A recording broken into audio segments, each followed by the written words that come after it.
if I was like an individual and I got a new job and I get so drunk on the bonuses on the higher pay that my standards start slipping because now I've got more money to deal with.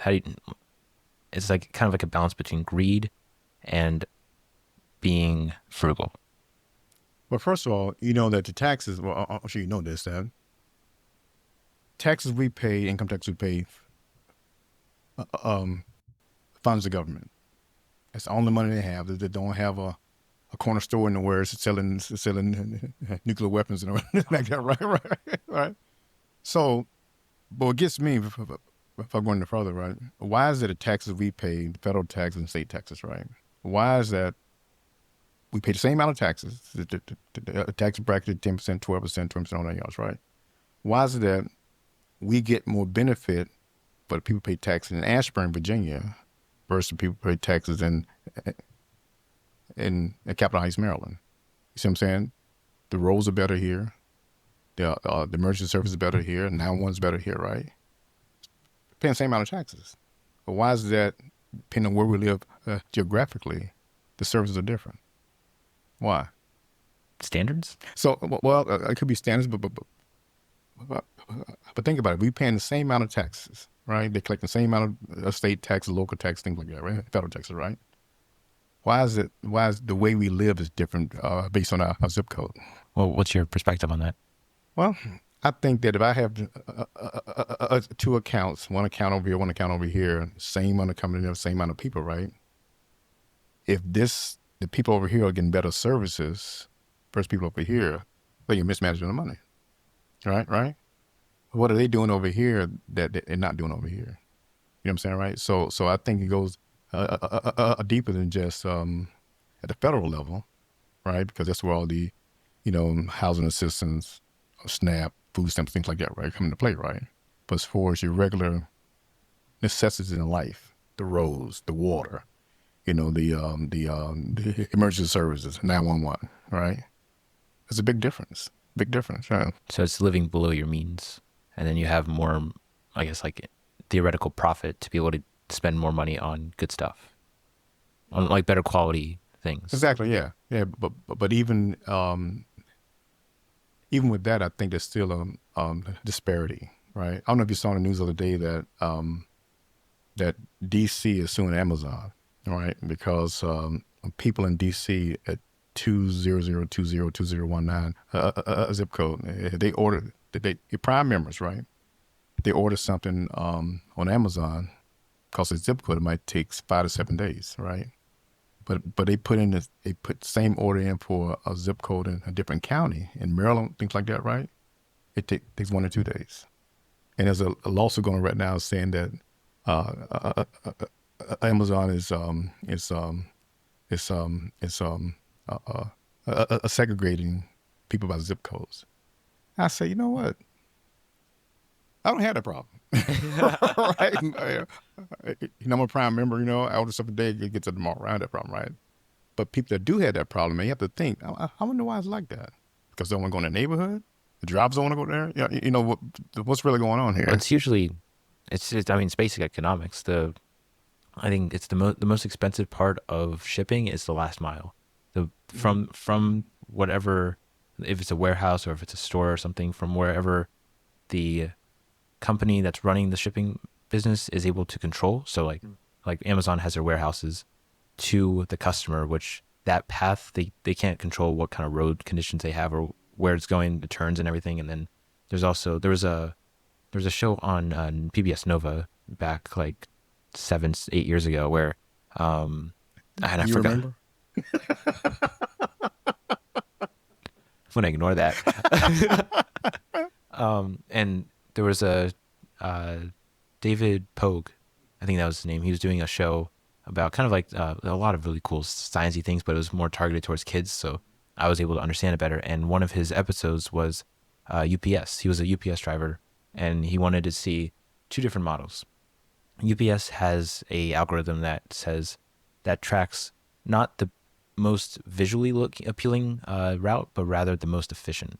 So you could have a house here, and a house here, and then a fourth one over here. And while it might make sense to kind of make like a nice little loop so it looks visually appealing, it might be efficient to go boom, boom, boom, boom, because the road conditions and everything. And one and then so he was comparing his system, which is just visually look at everything, versus the algorithm system. And obviously the algorithm took, I think, 20 minutes, 20 or an hour, or 2 hours. It was 2 hours faster than his. And one of the things, and so what I'm trying to get to is that one of the things that you probably wouldn't think about, but is important for shipping, is the right turns. Right turns are a lot easier to go through and a lot faster, because left turns you have to wait at the signal. So if you're like in DC, there's a lot of left turns and a lot of right turns. And if you want the most efficient way to go from where the package is from the company to the final place, the more right turns you can make will save you like hours of time, because you're not waiting at the light, you're not waiting for other people, and also it's also less dangerous, because left turns someone might not see you and crash into you. Right turns you can kind of see the entire layout of the area. So in that case, in the DC case, it maybe it could be like crime rates or something.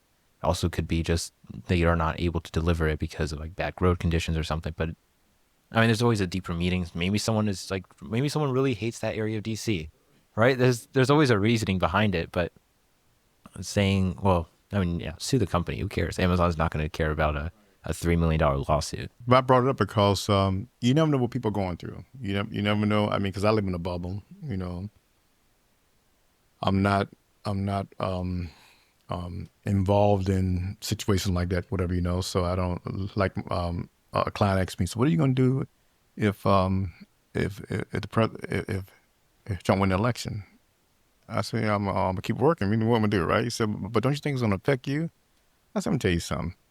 I'm in the tax business. Unless you're gonna say it, never file income tax again, then I have a problem. He's not gonna say that, so I'm not worried about it, right? So keep in mind the whole mystery behind accounting is that most people that hire an accountant, they want them to figure out what they did right or wrong, right? So not necessarily put blame on someone, but they don't want to bear the responsibility on themselves, right? So they need help in doing that part, right? But most of my business clients that I do accounting work for a completely different mindset. They want to break even. They don't want. They're not looking for a refund or like that, right? So because a lot of the things they're doing, they don't pay any taxes on the money they receive, right? So a few of my clients do pay their quarterly taxes, right? But most part they take all the money made for the whole year, and then we would go through all the expenses, and hopefully they break even from that point. Yeah. If you compare the richest clients that you have, and I'm not going to say the poorest, but the not so rich people, what is the mindset difference between how wealthier clients manage their money and not so wealthy clients manage their money? You said it already. Responsibility, right? Being responsible, right? They know, my wealthy clients, they know that I got to pay taxes. They know that, you know, they can't get around, they don't come up with a way to get around that, right? My 9 to 5 workers, minimum wage workers, they trying to find every code in the book to get that. And I tell people, I said that the tax code is written for business owners. What do you mean by that? I said, look at your pay stub. How many deductions do you get? You get deductions for your retirement, right? HSA. A business owner, there's like over 500 deductions they can take, right? So it was written for those guys, right? So the goal is, you know, get out of that W-2 mindset and start a business. Yeah. I think, and correct me if I'm wrong, there's like if you have a W-2 employee, and then you have a business, the W-2 gets income, and then they pay taxes on that income, and then they get the final amount. Whereas the business gets their income, has all their deductions, and then get taxed on the amount. Because the W-2 is taxed on the total amount, right? You tax on your net amount.